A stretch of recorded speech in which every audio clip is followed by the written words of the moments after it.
Tecnologia é assim. Muito bem, boa noite, vamos ficar em pé e abrir nossas Bíblias para Gálatas capítulo 6, o versículo 14. Mas longe esteja de mim gloriar-me, senão na cruz de nosso Senhor Jesus Cristo, pela qual o mundo está crucificado para mim, e eu para o mundo. Glórias ao teu nome, Senhor. Tu és maravilhoso, e no teu dia, o dia do teu poder, o Senhor há de enviar pessoas que queiram ouvir de coração quebrantado, ouvir a verdade da cruz. Então, Senhor, só nos dá a tua graça de mantermos-nos fiéis a ti, honrando o teu nome, custe o que custar, para a glória do Senhor. E dá a tua bênção para os que aqui estão, para que possam ouvir com prazer tuas verdades eternas. E aqueles que vão ouvir através da internet, que possam também ter suas vidas de uma forma maravilhosa, erguidas na graça de Deus. Em nome de Cristo. Amém. Podem sentar. O tema da mensagem nesta noite é a cruz para o crente. Eu estou trazendo isso, irmãos, porque não é um tema tão procurado. E claro que não era. Pregar sobre a cruz, que interessa isso para o mundo? A Bíblia diz em 1 Coríntios que é loucura para o mundo.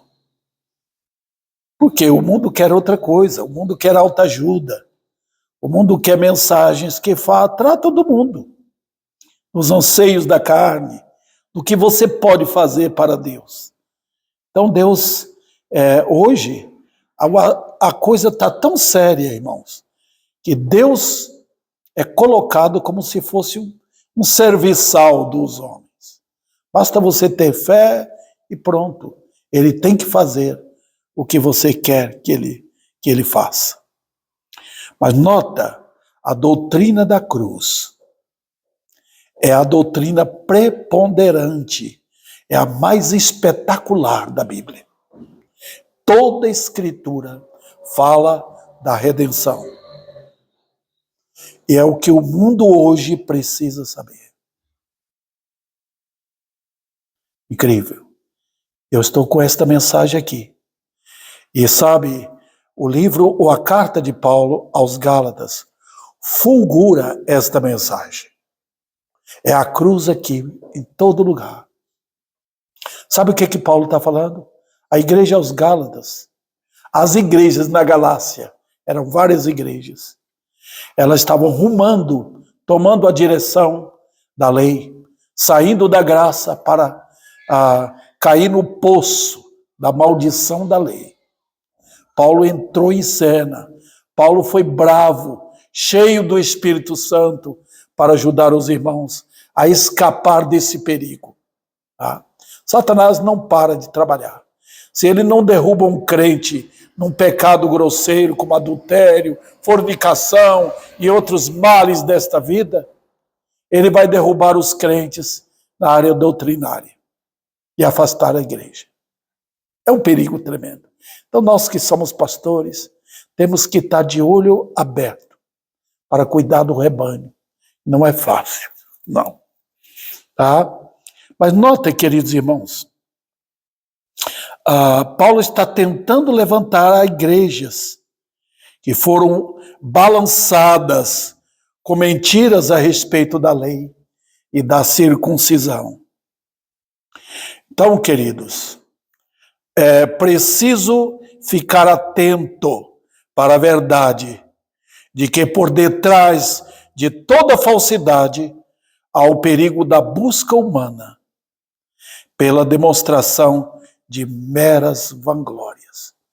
Se afastarmos da cruz, a carnalidade entra na igreja.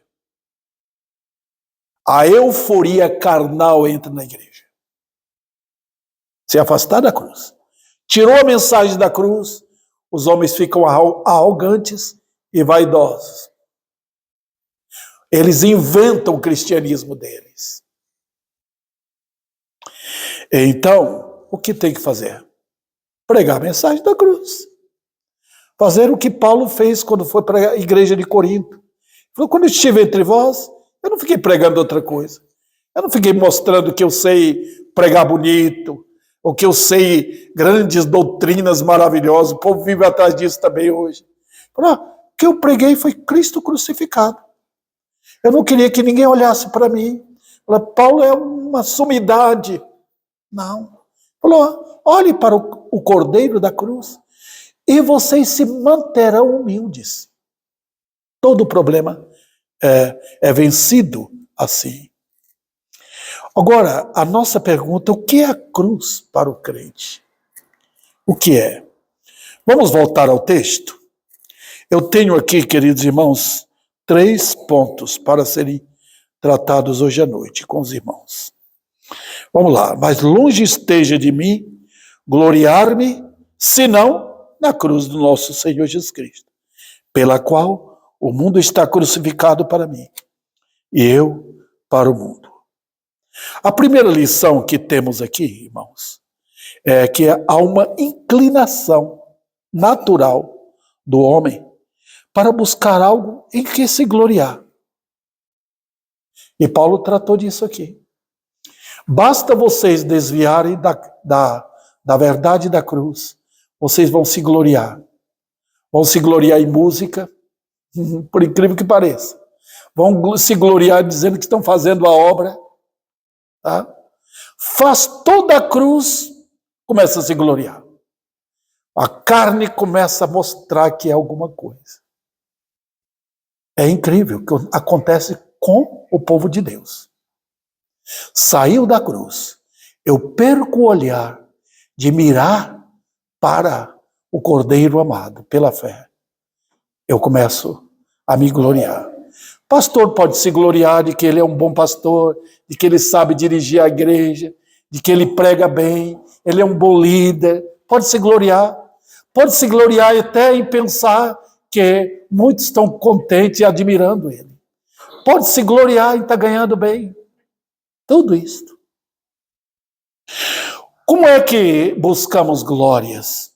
Buscamos exibindo a carne. E a carne, a nossa natureza carnal, gosta disso. Gosta de trabalhar, gosta de fazer o máximo, gosta de ser religiosa, gosta de aparecer, gosta de orar bonito, gosta de chamar a atenção, gosta de trabalhar e fazer o máximo para Deus. A natureza carnal é assim. Vocês lembram dos judaizantes na circuncisão? Eles se gloriavam na circuncisão. Foi por isso que Paulo falou que eles estavam se afastando da verdade. Já imaginou? Alguém chegar e dizer, eu sou circuncidado. Já imaginou? Até feio isso, né? Porque circuncisão era algo para o homem, não para a mulher. E gloriar nisso. Olha, gloriar no batismo. Gloriar nessas coisas. Gloriar numa posição, eu sou professor, qualquer coisa assim. Outros gloriam nos costumes religiosos. É próprio da natureza humana. Eles se fundamentam nessas coisas, irmãos. No cabelo de uma mulher, na roupa que usa dentro da igreja, na face da pessoa, no legalismo que tem. Eu não gosto disso, não gosto daquilo. Sempre nós estamos querendo nos gloriar e sair do rumo da cruz. Queridos, quando lembramos que Deus nos pegou como vermes, lá no lodaçal, por que um verme tem que erguer o nariz e os queixar e dizer só alguma coisa? Nada, merecíamos o inferno. Onde está a base da nossa glória? Se Deus não cortar isso do homem, por isso que a mensagem da cruz leva o homem ao pó. Leva a queda. Quem sou eu? Queridos irmãos, a coisa mais dura no Evangelho é quebrar a justiça própria do homem. Ele se esconde. Ele quer um evangelho fácil. Ele quer entrar no céu de uma maneira mais fácil. Não tem. O velho homem está lá dentro. Não quero, não quero. Alguém disse com primor: se você batizar um homem na pessoa não crente, o velho homem mergulha dentro d'água e não morre afogado. É o velho homem. O velho homem é Adão. Ele é terrível. E eu já lidei com vários velhos homens dentro das igrejas onde eu passei. Ele é desaforado. Ele não gosta da Bíblia. Ele quer ensinar Deus. Ele não gosta de um pastor. Ele quer um pastor que faça o que ele quer e pregue o que ele gosta de ouvir. Buscando glórias nas obras. Quais obras? Você fala, pastor, eu sei que não fui salvo pelas obras. Espera um pouquinho. Você não sabe o que é obras. A Bíblia diz que tudo que não é pela graça é por obras. E Deus não se satisfaz disso. Onde está a mão do homem é obra. Onde está a atividade querendo ver se consegue alguma coisa, um favor de Deus, é obra. É só pela graça. Até a fé que eu acho que foi minha fé, termina sendo obras. Vamos lá. Buscamos obra na justiça humana. Está vendo?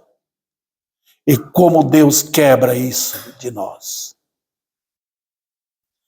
Vezes por vezes, Deus tem que nos dar umas chicotadas boas, quebrando nosso orgulho próprio, vencendo nossa atitude contra Ele. Justiça própria. Onde está a justiça própria, a glória de Deus não está ali. Onde está a justiça própria, Deus não aceita. Ele já fulminou homens e mulheres por causa disso. Porque a justiça própria corta, é uma tentativa de aniquilar a justiça de Cristo. O que ele fez na cruz do Calvário. Então Deus permite que situações difíceis venham nos esbofetear para que nós nos humilhemos e saibamos quem éramos nós. E para o pecador que não se arrependeu, deve cair no pó.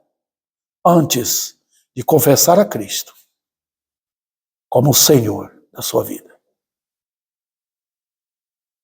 Buscamos também na excelência humana.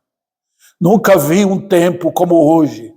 Hoje, o fator mais importante é o homem. O que ele sente, o que ele precisa, o que ele carece de ter, os direitos dele, direito de jovens, direito de adolescente, direito de mulher, direito de trabalhador, direitos religiosos, tudo hoje está na base do direito, porque Satanás elevou o humanismo e é a tarefa dele fazer isso.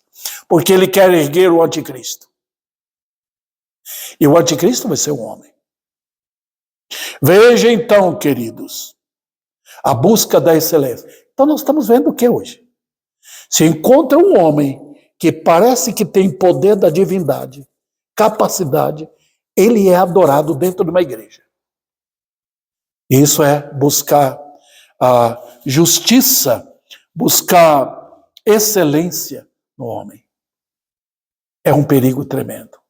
A simplicidade do evangelho, a simplicidade dos crentes, a simplicidade dos pregadores e pastores, tudo isso é centrado na cruz. Há vários hinos que tratam isso. A luz que vem da cruz para brilhar o meu caminho, por onde eu devo andar. Outro detalhe importante, irmãos. Há no coração humano uma concepção errada de Deus. Eu quero levar vocês comigo, vamos para Jó capítulo 35. Veja o que é dito naquele livro. Não percam, por favor, não percam Gálatas. Coloque alguma coisa, uma caneta, um papel, qualquer coisa assim. Vamos para Jó 35. Está um pouquinho antes do Salmo. É antes do Salmo, né? Jó 35. Veja o que Eliú foi a última pessoa, um jovem, a falar com aqueles homens e com Jó. E ele diz o seguinte aqui, agora ele está falando diretamente com Jó, porque Jó havia calado os 3 homens. Então ele fala com Jó, para Jó não se gloriar. Versículo 6, ele diz o quê? Se tu pecas, falando com Jó, que mal lhe causas tu? Você causa um mal a Deus, Jó, se você pecar? Vamos dizer assim, deixa Deus lá embaixo? Não. O prejuízo é seu. Ele diz, se as tuas transgressões se multiplicam, o que tu fazes? O que tu fazes? Vai diminuir Deus? Não. Nada diminui Deus. Tá? Veja, a santidade do crente vem da graça de Deus. E o pecado que o homem comete vai elevar a justiça de Deus. Ninguém esmaga Deus. Ninguém estraga o trono dele. Ninguém borrifa o trono de Deus. Ninguém empurra o trono de Deus para cair. O pecado eleva a glória do juízo dele. Veja então, queridos irmãos, observe o versículo 7. Olha a continuação. Se tu és justo, o que tu dás a Deus? Eu sou uma boa pessoa, sempre cuidei da minha família, sempre trabalhei, nunca desonrei meus pais, nunca. Sempre fui uma pessoa honesta, sempre cuidei dos meus deveres. Ele diz aqui, se tu és justo, o que tu dás a Deus? Tu pagas alguma coisa para Deus? Deus está como esmolé, esperando cair alguma moeda na mão dele? O que tu dás a Deus? Lembra que Davi fala no último capítulo de 1 Crônicas, de 1 Crônicas, digo. Ele diz, Senhor, o que nós damos a ti? Não damos nada, vem tudo das tuas mãos. Veja também, queridos irmãos, olha, o versículo 8 é o último aqui. A tua impiedade. Isso aqui é uma resposta dele. O próprio Eliú responde, a tua impiedade só pode fazer mal ao homem, como tu mesmo. Está vendo? Os meus pecados atingem o meu semelhante dentro da minha casa, a minha própria vida, a minha esposa, o marido, o filho, qualquer pessoa, eles são atingidos por nossos pecados. Não ofende o trono de Deus. E o que é que ele diz mais? E a tua justiça dá proveito ao homem. Eu sou boa pessoa. Então você, tá bom. Você beneficiou alguém? Beneficiou, tá bom. Você vai receber louvores dele, não de Deus. Veja bem, queridos irmãos. Agora, vamos para outra coisa aqui. Deus não vive buscando meios de engrandecer ainda mais seu reino e glória. Quando eu vejo os políticos, o que é que eles fazem?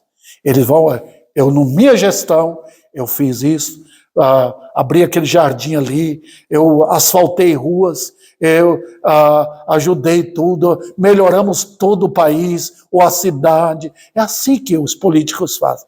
Deus não faz isso, porque ele já é grande nele mesmo, ele é glorioso nele mesmo. Deus não precisa de nem um centavo, nem um trilhão para ficar mais rico do que ele é. Ele não fica mais pobre, ele é Deus nele mesmo, glorioso nele mesmo, santo nele mesmo, alegre nele mesmo, a alegria de Deus está nele mesmo, não precisa de mais. Se ele não salvar ninguém, ele é Deus. Se ele salvar, ele continua sendo Deus, ele é glorioso. Veja então, irmãos, ele é completo em glória, A triunidade, o Pai, o Filho e o Espírito Santo, essas três pessoas são alegres nelas mesmas. A felicidade na divindade. Quando a pessoa é salva, ela acha em Cristo felicidade eterna. Vamos lá. Gente, nós não aceitaríamos o farrapo de um mendigo em troca de nossa esmola. O que é que o homem tem para dar para Deus? Nada. Foi um trapo que, quando foi salvo, foi vestido com as vestes limpas de Cristo. Agora, irmãos, vamos passar para o ponto de vista de Deus. Voltando para Gálatas, por favor. Não passa de um trapo de imundície. Está vendo? Quantos pastores têm falado, Deus me colocou no pó. Eu me lembro do pastor Gerson Rocha, depois de um tempo de bênçãos na igreja lá em Vitória da Conquista. Deus o fez descer até o vale, para ele reconhecer que foi Deus que fez. Spurgeon foi um homem de trouxe grandes avivamentos no tempo dele, da igreja lá na Inglaterra. Mas depois de grandes bênçãos, ele descia o vale da depressão. Por quê? A glória é de Deus. Deus permite isto. Deus fez com que Davi, aquele grande homem segundo o coração de Deus, Deus soltou ele um pouco, ele caiu em adultério. E nunca mais foi o mesmo Davi. Nunca. Por quê? Para que o nome dele não fosse celebrado e a glória passasse para ele. Foi mostrado quem ele é. E daquela queda surgiu o Salmo 51. Veja, além de tudo, piora mais quando está misturado com religiosidade externa, só de fora. O que Deus diz? Eu não suporto. Em Isaías, não suporto a religião com iniquidade. Diz, não me fede. As irmãs aí que fritam ovos, já experimentou quebrar um ovo podre? Quando o homem está tentando adorar a Deus, misturando religião com iniquidade, é como quebrar um ovo podre. É um mau cheiro. Deus não suporta. Agora, vamos conhecer o ponto de vista de Deus por essa experiência? Vamos lá. Longe de mim, o que é que diz o texto? O gloriar-me. Paulo está falando aqui, longe de mim, o gloriar-me. Por quê? Ele está dizendo, o verme quer sempre levantar a cabeça. Paulo teve experiência disso. Um homem que teve grandes experiências como Paulo, Deus afundou a cabeça dele no pó. Afundou. Olha aqueles últimos capítulos de 2 Coríntios, quando ele diz, pediu a Deus curar o problema da vista dele. Deus diz, não. Ensinou Paulo a ficar no pó, a sentir dor. Para quê? Para Paulo não se gloriar. É isso, queridos. E aquele homem sofreu na carne. Paulo podia dizer que ele tinha tatuagem no corpo. Ele falou isso. Eu posso abrir assim minha camisa e mostrar as chicotadas que eu levei. Essas são as tatuagens de um homem de Deus. Daí as marcas do meu sofrimento. Para quê? a glória do Senhor. O Cordeiro na cruz, ele é excelência. Foi ele que levou meus pecados. Ele levou meus pecados para me trazer dele a glória da salvação. O que é que eu dei para ele? Eu só dei tapa nele, do meu Senhor.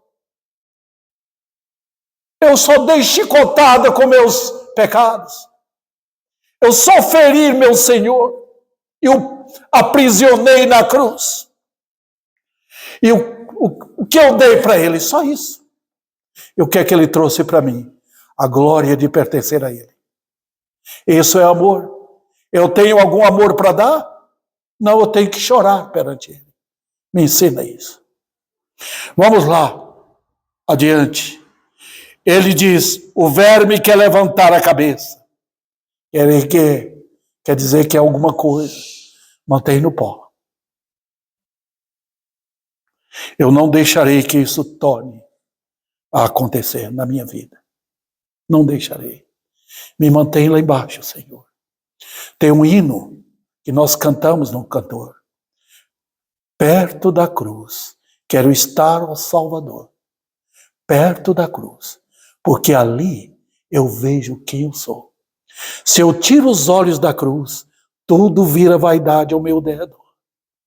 Sai da cruz e a religião fenece, apodrece.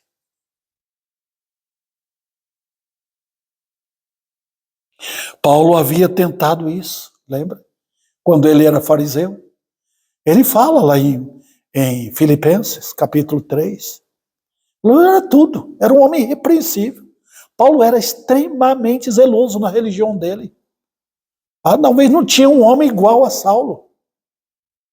Mas ele pegou tudo aquilo, colocou no saco de lixo e jogou fora. Ele não esperou o caminhão passar. Ele pegou tudo e jogou fora. Porque ele queria a justiça de Cristo. Ele não queria mais a justiça dele. Ele pegou os trapos imundos dele. Porque fedia as narinas de Deus. Não era para ele voltar de maneira nenhuma. Então, queridos, a cruz faz isto. Quanto mais perto eu estou, mirando o meu mestre pela fé, o que ele fez por mim, o mundo se torna indigno para mim. Não quero saber dele. Tem aquele hino, um hino que até cantei uma vez para mim. Quando penso no Senhor lá no Calvário, quão mesquinho fica o mundo para mim. É só isso. É pensar na cruz. Vamos para o segundo ponto. O lugar da nossa glória. Voltemos ao texto. Senão na cruz de nosso Senhor Jesus Cristo. Então eu quero aqui dar uma descrição disso em palavras. O perfil desse lugar. Primeiro, a cruz é um lugar de vergonha. Era até, eu me lembro, Joia Júnior, quando ele fez uma poesia. Joia Júnior já está no céu. Ele era um homem incrível para fazer poesia. Ele fez aquela poesia, aquela cruz que o meu Senhor carregou, não era dele, era minha. Ele diz, lugar de vergonha. Era eu para ser envergonhado. Olha quem foi ao lado do Senhor, de um lado e de outro, Jesus no meio, 2 ladrões. Olha como o mundo se ajuntou, judeu e gentil. Não foram só os judeus, foram romanos também, lideranças políticas, lideranças religiosas, pessoas de todo nível estavam ali, judeu e gentil, urrando como leões. Jesus fala isso lá no Salmo 22. Eu falei aqui tentando ilustrar isso. Jesus estava como que na cruz e pedindo, me passa a câmera aí de filmagem. Eu quero mostrar o que está acontecendo. Olha eles ali, parecem touros ferozes, parecem búfalos querendo vir me atingir, parecem leões famintos. Está vendo como chegaram? E nós estávamos ali, queridos, para atacar nosso Senhor. lugar de vergonha. E agora, imagine eu lançado no inferno para a vergonha eterna. O meu Senhor ocupou o meu lugar para que eu não sofresse vergonha eterna, porque eu merecia. Segundo lugar, lugar de desprezo é a cruz. Desprezo, o mundo despreza. Era a execução mais terrível, porque a pessoa era colocada publicamente e ficava despida, mostrando toda a sua nudez, e o povo zombando e zombando e zombando. Cristo foi assim, queridos. E foi o mais desprezível, desprezado, sozinho, porque até o pai abandonou o filho. Ele fala lá no Salmo 22, Abraão, como que dizendo, Abraão pediu, o Senhor respondeu. Moisés pediu, o Senhor respondeu. Mas eu estou pedindo, mas eu sei, eu sou um verme. Olha o próprio Filho de Deus falando, eu sou um verme, não homem. Olha que situação, por minha causa. Também lugar de maldição. A Bíblia diz, maldito que for pendurado no madeiro. O meu Senhor ocupou o meu lugar para que eu, maldito, fosse chamado de bendito. Já imaginou? O Deus dizendo, bendito, vinde, entrai no reino. Entrai. Por quê? Quem conquistou isso? O meu Senhor. Ele se tornou maldição em meu lugar. Nota, ele não se tornou maldito, ele se tornou maldição. Para que eu não sofresse a execução eterna.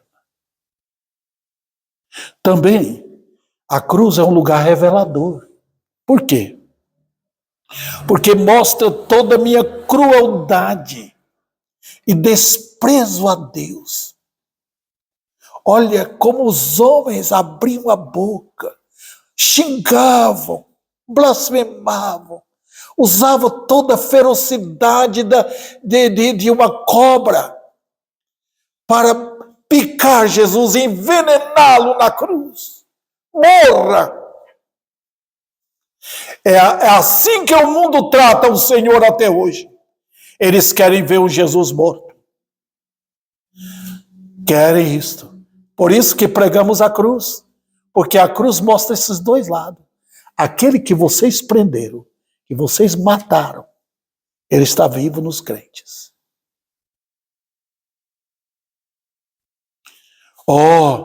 É o lugar de aceitação do arrependido.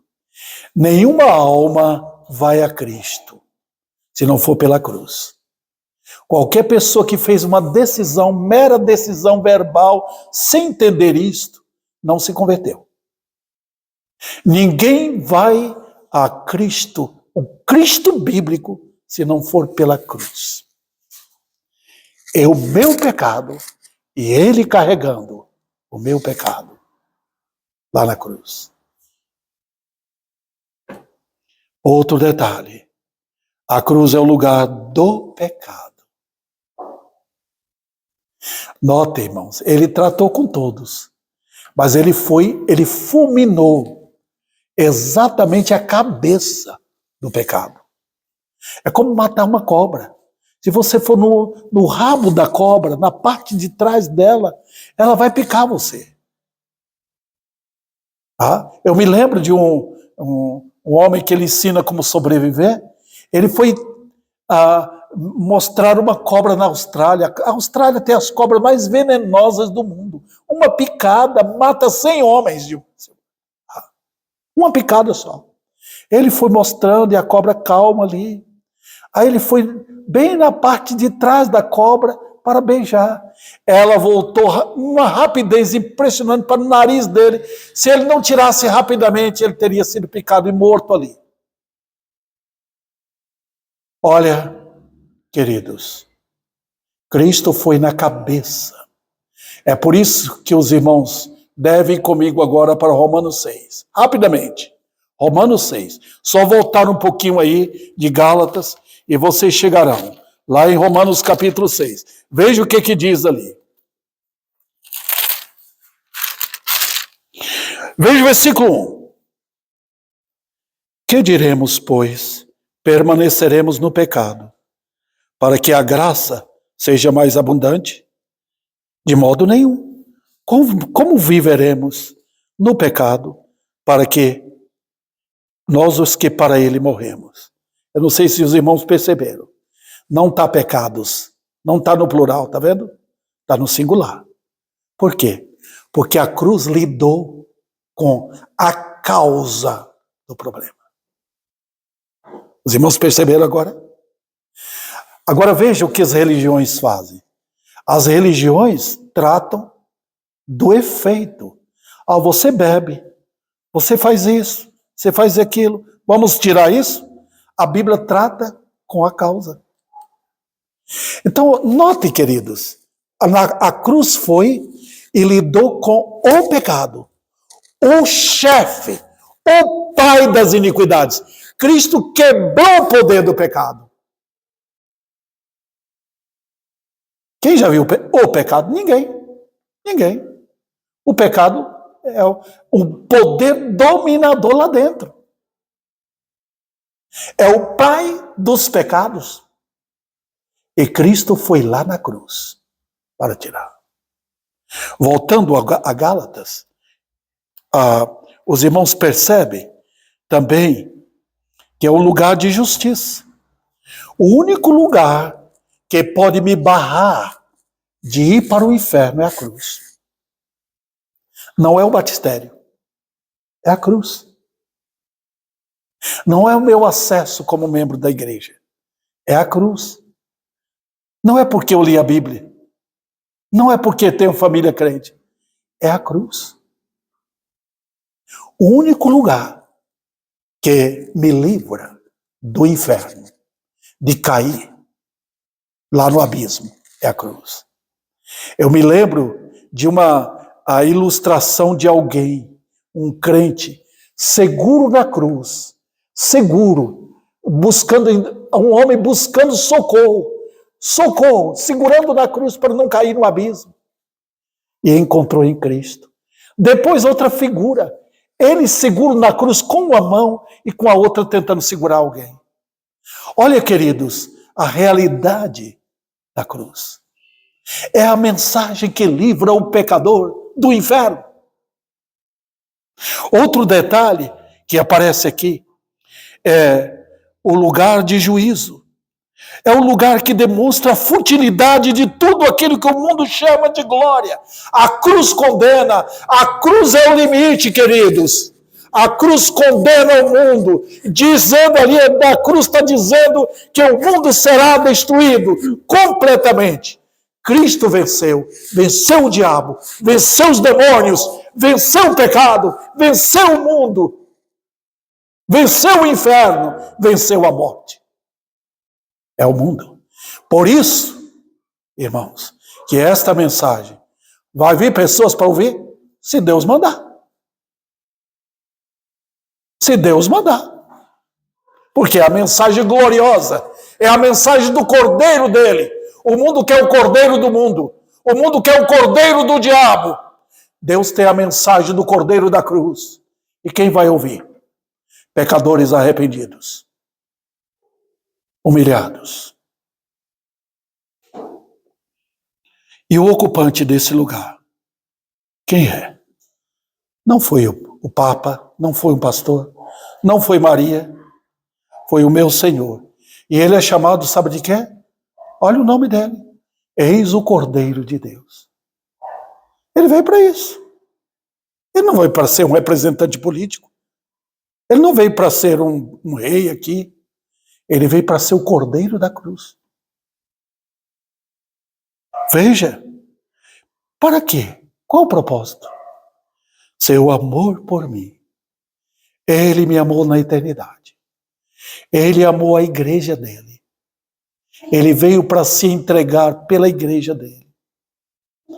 Ele, como cordeiro, só nesta palavrinha está explicando a Bíblia inteira. É a imagem dele que você vê no Velho Testamento. O cordeiro. Em tudo que é exibido no Velho Testamento, está ali o Cordeiro de Deus. E quando ele aparece, João Batista apresenta para os discípulos: pode segui-lo. Ele é o que tira o pecado do mundo. Veja, queridos, ele é o meu eficaz substituto. O trabalho dele foi perfeito. Ninguém poderia fazê-lo. Ninguém. Sozinho foi até a cruz. Ninguém poderia ir. Ele foi sozinho. Ele foi chamado para isso. Ele obedeceu ao Pai para isso. Ele veio com esse objetivo para ir à cruz. E para providenciar perfeita salvação pelo sangue. É com esta mensagem que chamamos os pecadores. Perfeita, perfeita. Não é aquela salvação hipotética, que talvez eu serei salvo. Não! É perfeita salvação. Quando o pecador chega arrependido, quando o pecador chega humilhado perante ele. Perfeita salvação.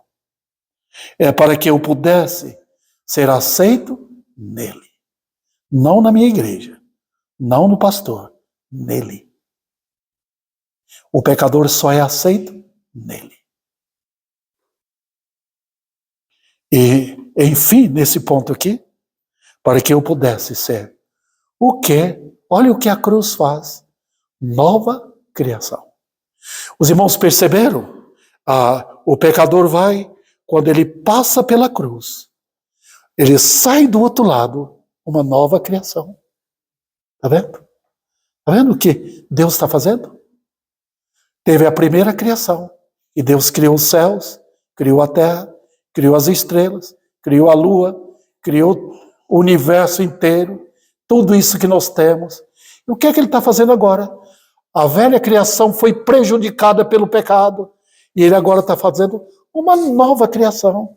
E ele chama: vem Mateus, vem Davi, vem João, vinde a mim. É o que ele fez na primeira criação, né? Haja luz, haja sol, haja isso. Ele está fazendo a mesma coisa agora. Vem Maria, vem. Quando ele chama, o pecador vem. É a nova criação. As coisas que não existem. Então, ó pecador, se você não é crente, você não existe para Deus. Ele chama as coisas que não existem à existência. Você está morto. E agora, para terminar, descobrindo o lugar dessa glória, veja o final do versículo. Versículo 14. Pela qual o mundo está crucificado para mim, e eu para o mundo. Olha que reciprocidade. Veja, gente, primeiro, eu vejo a morte do mundo. O mundo está crucificado para mim. Como é que eu posso entender isso? O mundo não presta mais. Passou pela cruz, eu olho para o mundo com desdém. Por que eu preciso dele? Ele nunca serviu. Ele vai acabar, deve acabar, meio que eu não preciso dele. A construção deste mundo, o sistema deste mundo, as presepadas deste mundo, as ofertas deste mundo, as propostas deste mundo, morri para eles. É isso que Paulo está tratando aqui. Impressionante o que o crente considera, a maneira como o crente considera o mundo. É porque ele passou pela cruz. Ele passou do outro lado. Ele encarou a ressurreição. E agora, nova pessoa. Por quê? Vamos lá. A glória do mundo, suas paixões, suas ambições, seu lucro, suas riquezas e sua futura destruição. Tudo isso, irmãos. Ele diz, o mundo morreu para mim. Foi assim com Abraão. Olha, quando ele era rico, tinha tudo. Tinha empregado, tinha escravo, tinha riqueza e abundância. Mas quando chegou a hora de partir, ele não prendeu-se àquilo. Ele não ficou desgrudando aquilo das mãos, não. Ele havia soltado tudo. Fica aqui. Eu estou indo para a minha cidade. que foi construída por um arquiteto eterno, glorioso, a Nova Jerusalém. E agora, queridos, veja o resultado final. O mundo está crucificado para mim, e agora eu para o mundo. A primeira é como Paulo via o mundo, agora é como o mundo vê Paulo. Vamos lá. O mundo vê a minha morte. E é aqui que nós nos perdemos, porque nós queremos satisfazer o mundo. Nós não queremos perder a amizade. Nós queremos que o mundo rie para nós. E esse é o fracasso do mundo hoje, o mundo religioso. E eu lembro de Martin Lloyd Jones, ele disse que a situação mais grave hoje é que a igreja se uniu com o mundo. Ele puxou o mundo para dentro da igreja, puxou o sistema do mundo. Não há santidade de vida. E escuta, irmãos, o mundo deve olhar para Davi. Olha esse cara. Ele não vem para um bar, ele não fuma, não bebe, ele não está atrás dessas coisas. Tudo isso, ele olha, isso não tem mais influência. Ele não é legalista, o crente. Ele não é levado por sistemas. Ele olha para o mundo e já morri para isso. Não me toca mais. Ele pode até falar, mas aquilo não atinge mais. Vamos lá. Primeiro, não há saudade. Não há mais. Não quero mais. Eu vivia no mundo. Não há apelo mais. Não preciso. Quando eu tenho que olhar para os montes, buscando socorro, eu não vou olhar para os políticos. Não. Eu não vou olhar para os ricos. Eu não vou olhar para os cultos. Eu vou olhar para aquele que fez os céus e a terra. A perseguição, pode vir. Porque nós não queremos firmar. Porque o mundo persegue. Eu vejo muitos crentes, algumas mulheres, que não querem enfrentar a perseguição. Por quê? Porque querem paz. Não vá com o mundo. Uma pessoa incrédula dentro da sua casa constitui o mundo.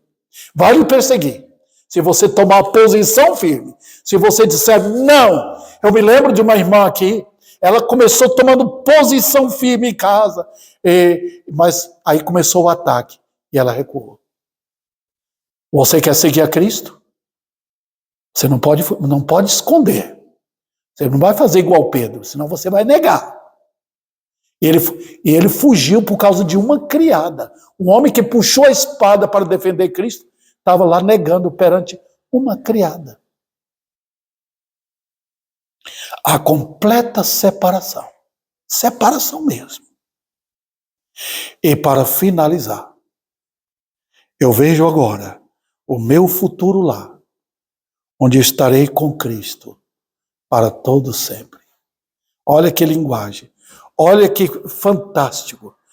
Passou a cruz, eu estou vendo agora que a morte abriu um horizonte eterno. Eu vejo o meu lar. Eu vejo onde eu vou morar. Lá não passa, o mundo passa. É eternidade. Lá é glória, aqui é sofrer. Quem comprou isso para mim? Quem rasgou este véu para mim? Eu que quando estava no mundo, eu via a morte apenas, sem esperança. Mas quem rasgou o véu para mim? E agora eu posso ver. Ah, que maravilha! Haverá amanhã da ressurreição, depois de uma jornada de sofrer. Eu verei meu Senhor. Eu estarei com os santos de Deus lá, milhões e milhões. Que glória será para mim. E o Senhor, através dessa mensagem, quem sabe tenha um pecador arrependido, alguém que busca tão grande salvação. Venha Ele. A cruz fez isso para os arrependidos. Cristo não veio chamar bonzinhos, Ele não veio chamar pessoas que admiram a igreja, Ele não veio chamar justos, Ele veio chamar perdidos, almas quebrantadas, é que Ele veio chamar. Pode vir, pecador, tem lugar. A Nova Jerusalém não está lotada ainda. Não completou o número dos eleitos ainda. Pode ver, ele está chamando. Que o Senhor aplique a sua palavra em nossos corações.